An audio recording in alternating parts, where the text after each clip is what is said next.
As we approach the end of the year, you have a very exciting opportunity, which is to lay foundations and sow seeds that your future self is going to be grateful for. I say exciting, that probably shows how much of a nerd I am about business growth, but I think it's exciting that in Q4, it's not just about maximizing on our current results and our current growth, but also about using this final stretch of the year to benefit our future selves. That idea of future self is something that I'm really passionate about. When I help people to work on their businesses, not in them, and really create growth, that's really the lens that we're thinking through. How can we take action today that our future self is going to be grateful for? When you're working on your business, there's often a little bit of a delay between action and result. It's very exciting, I think, to consider that the action you take on your business today is going to directly impact where you are in 2 months, 3 months, 6 months' time. And if that's true at any time of the year, but especially as we approach the end of 2025,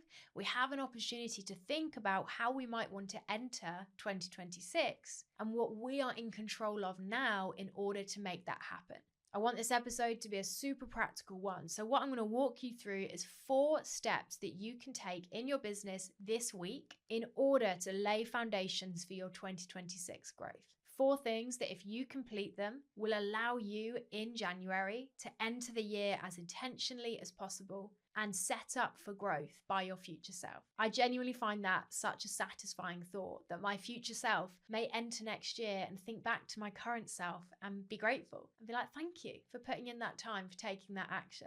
That is the opportunity that we have. So let's dive in. The first thing that you can do to lay foundations for 2026 is to begin reflecting and particularly dissecting what this year has held for your business. I didn't mean for that to rhyme, but reflecting and dissecting, hey, goes nicely together, is to begin reflecting on what this year has held for your business and whether those things are events and projects that you would like to happen again, or whether they're things that actually you'd want to leave in 2025. Reflection is something we can easily leave till the end of December, our last working day. Sit down with a notebook, maybe take yourself to a nice coffee shop and write some notes down. And I'm not saying that's a bad way to reflect on the year, but what I will say is I think good reflection can take time. It's very rarely the case that we get our most valuable, deep learning when we sit down with a notebook and give ourselves half an hour to ask some questions for the first time.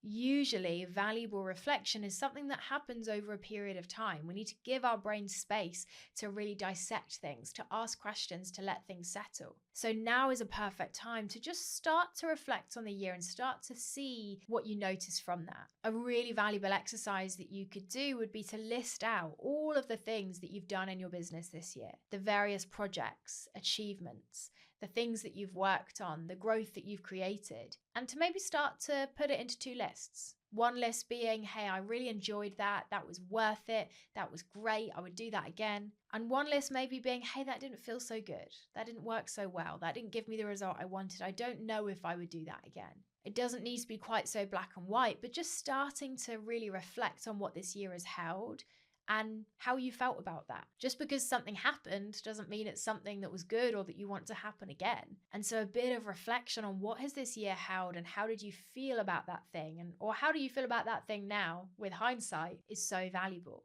What that's going to help you to start to see is from this year what you've learned about your business, about what's important to you, about what you want as a business owner.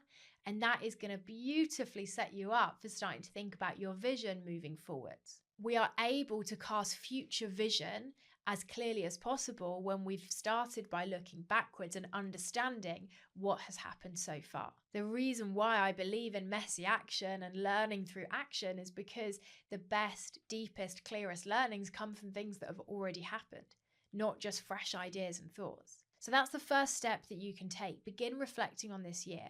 What has the year held? What's been good? What's not been so good? What are the things that have been real highlights for you? And maybe what are the things that you wouldn't wish to happen again?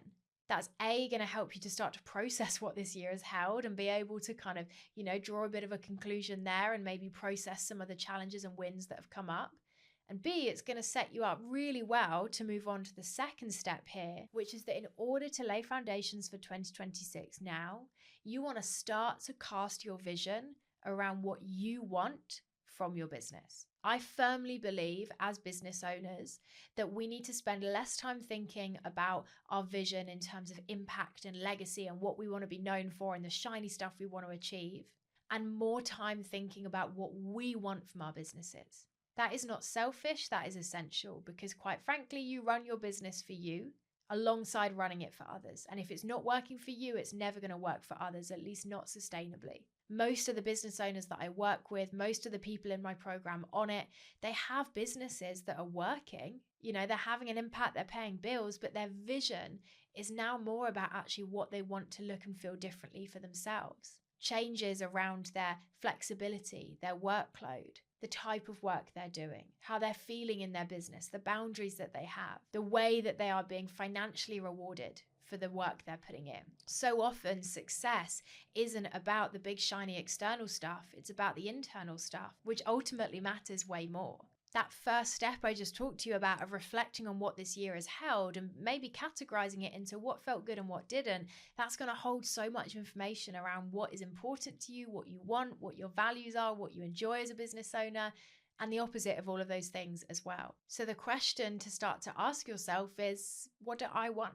Your vision is the vision. You know your business best. You don't have to go after a definition of success just because someone else is or others in your industry are doing it or someone said that's what you should want. You get to decide. And one of the biggest gifts you can give the you of 2026 is to start sitting with that question. Don't pressure yourself to come up with some final, complete, perfect feeling answer. I don't know if clarity ever ends up feeling done, but just start to be asking those questions. What does success look like for me? What do I want from my business? What from this year hasn't felt so good that you maybe don't want to repeat? The benefit of thinking about this before we're in 2026 is there's no pressure for you to come up with complete or final answers. You can just sit with the question, see what comes to the surface. It's amazing to me how we feel like we don't have a lot of clarity, but as soon as we start to ask questions, as soon as we then hold those questions in our heads, the clarity comes.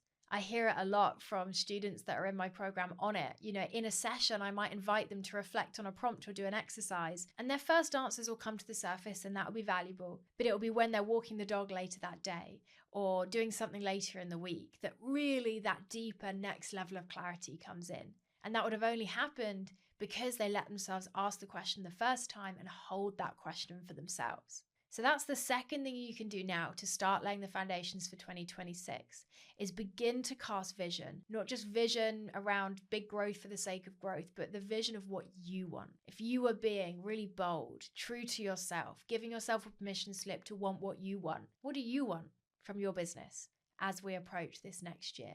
What could be possible for you that would feel aligned, exciting? And what does that personal success look like? The third step then of how you can lay the foundations for 2026 now is to start to experiment with the habits and the tools that will support you. One of the best things that we can do for ourselves is get curious about how we can help ourselves take action in the future. I often think about that quote by James Clear, which is that we don't rise to the level of our goals, we fall to the level of our systems. And in business, I think that's incredibly true. We can have the clearest vision, the most strategic goals, but if we don't have the habits and the tools and the systems in place that help us in the day-to-day to take action, we're going to find it really hard. What I'm talking about here is those probably quite simple things that you've done before that have worked for you before that maybe you just need to bring back in. What supports you? What's in your toolbox of action? Is it about having structure around your calendar and better boundaries around your time? Is it using something like the Pomodoro method, where you get your head down for real focused sprints of work? Is it about accountability and community for you? Is it about the routine that you have at the start of your day or the start of your week? So often we drop these habits and tools, often when we need them most, or we just drop them because we forget that they're really what we need. Well, now is the perfect time to think ahead. Instead of in January going, right, I need to change my whole life and wake up at 5 a.m. and write a to-do list every morning and be super rigid. Frankly, I don't know if those things are ever that needed, but you get my point. Now can be the time that you start to think about those things. If when you enter January, you pile all this pressure on to, for the first time, change your habits and tools, have new vision, have new goals, work differently, it's likely going to lead to a whole lot of overwhelm. It's not going to be sustainable. Whereas if now, a few months away, you're starting to think, right, what kind of routines might help me? Where do I want to be in January in terms of the way that I'm working? What habits could I introduce now that if I embed them before January, my future self is going to be grateful for? It's very tempting, isn't it, across November and December to just think, I'll think about that in Jan.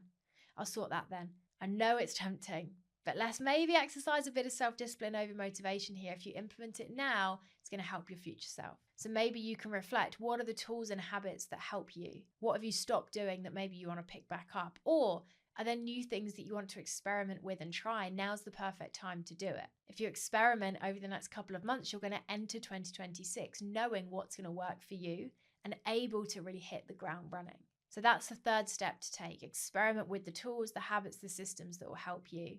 And the fourth and final step is a bit of a cheat one, but it's not a cheat one because it genuinely, I believe, will really set you up for 2026, is to join the waitlist for On It. If you haven't heard about it yet, On It is my core program. It's where we work on your business, not in it. It's basically like a personal trainer, but for your business growth, where together every month I facilitate you doing the on the business tasks that are so important, but never feel urgent. I will help you to cast vision, to set strategic goals, to create action plans, to track data, to put those tools and habits in place. I'm not going to talk at you. I'm going to hold space for you to do the work. It's just 2 hours per month. It is so proven. There's been an incredible group of business owners go through it in 2025. And if you join, you will set yourself up to fill 2026 with intentional and easeful growth. If you're listening to this thinking, oh my gosh, I want to grow in 2026, but like these tools, the habits, I don't have them. I don't have the structure. I don't have the support. I don't have the accountability.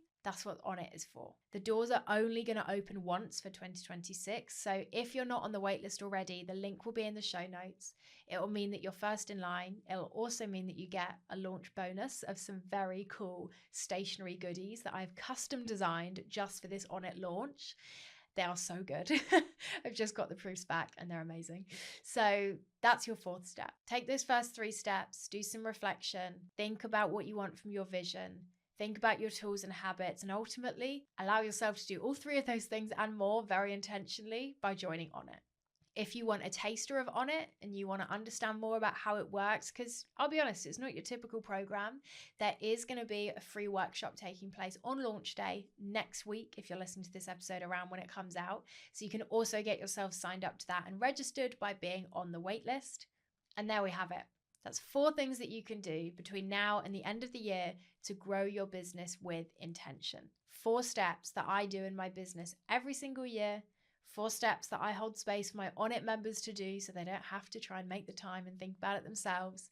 And 4 steps that if you complete them, will make the you of January 2026 incredibly grateful. I love that thought, that you can do something now that the you of a few months' time is going to be reaping the rewards of.